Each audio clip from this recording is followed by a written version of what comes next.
Hey y'all, it's Melissa here at Twin Oaks Family Farm, and this is members only video.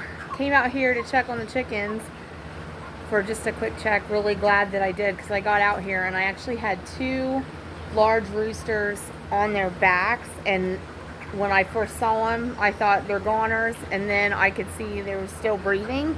So I got in the pen, got them turned right side up, and thank goodness that they're doing okay. So I hope that they make it. But that seems to be our biggest risk at this point, is if they get rolled over on their backs, which they're kind of prone to laying up on their side with one leg stretched out behind them, because they're trying to keep cool, they're trying to keep their underbellies exposed. So they're kind of in that posture where they can very easily roll over on their backs, and then if there's nobody out here to save them, it can be pretty bad. So I am really hopeful that our number stays where it's at. There's 420 of them. This is Thursday, July 18th, 2024. They go to processor. That one is just snoozing. Well, a lot of them are snoozing. They're definitely resting. But they go to processor Monday, July 22nd, 2024. So these were not barn shoes prior to now, but I thought I'll just go over to the doorway and look in and see how they're doing. And well, when you see them on their backs, but you see they're still alive, that requires immediate intervention. So shoes be darned, I had to step in here and help take care of that. So we did get a video uploaded about the feathering. Why are the meat birds missing their feathering or something? I think we called it, but you know, like there's a couple there that really sparsely feathered, but just has a lot to do with how rapidly they grow and how quickly their skin expands, and that feathering is actually coming in probably at a pretty normal rate for a chicken, but the skin is expanding so much it's not keeping up with how much skin they're getting. So at any rate, so did want to catch you up in this members only video though on our situation with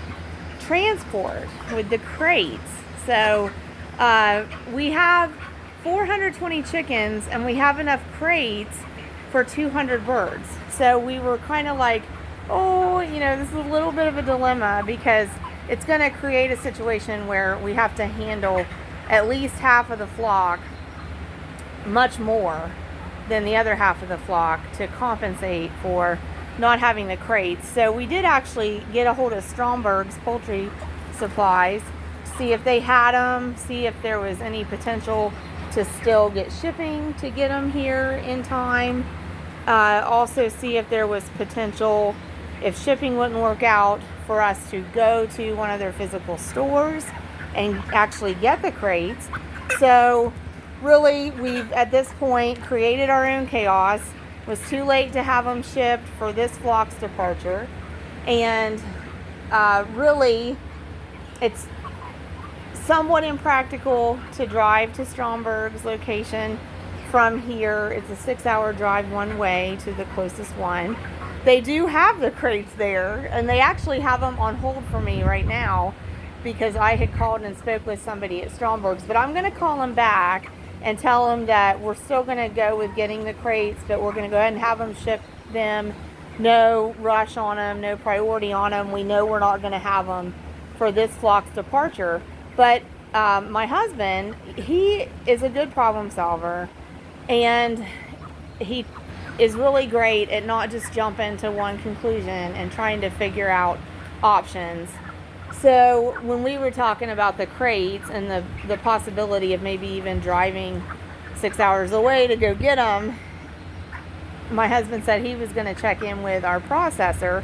We already were in a situation where we know when we get to the processor, we could borrow crates to put our birds in and offload them there at the processor. But my husband wondered if maybe we could get the crates and bring them here and load our birds all here, and then of course we'd be taking the crates back to the processor, and those crates that belong to them then at that point could just stay there. So like we could rent the crates or whatever. So actually my husband called and asked if we could rent and use about 25 crates. And if we could drive up there, get them, bring them back to our place, use them, and then return them to the processor. And they said, yes, we can just use them. So Saturday, my husband's going to go get about 25 crates. They'll let us borrow, and then we'll use them on Monday. So that's how it turned out with the crates. So the birds are doing good. I'm really hopeful that we have 420 birds still on Monday morning, but you know, they are big. They are big. So it's gonna be just a wait and see couple of days here to make sure that we can get from now to Monday and have these birds still ready to go. So the flock really looks good.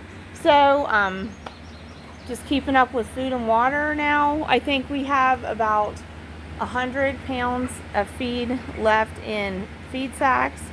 So most of the feeders have a significant amount of feed in them.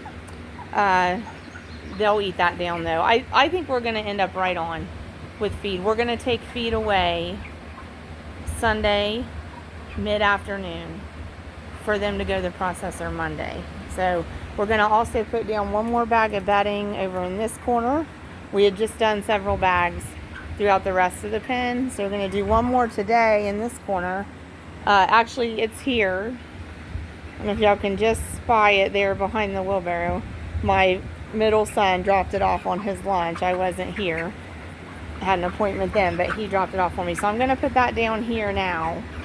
And then I think what I may do is get maybe about 6 more bags of bedding, and then we'll put that down like Sunday when we do feed withdrawal, and then that'll help as the birds are eliminating the manure and we're getting them ready for processing during feed withdrawal. You know, that'll help be absorbent on the floor, help keep the birds cleaner, and help prevent those rollovers, because I think the more the bedding gets packed, the higher chance of those rollovers with these Cornish cross meat chickens we have, because you know, there's nothing like moving over and cushioning them as they dust bathe or as they lay down and settle down into it. So I've just been observing that I think when you can keep that bedding loose and fluffy on top, it helps the birds with that. So all right, thanks for your memberships, y'all. We greatly appreciate it, and have a great day.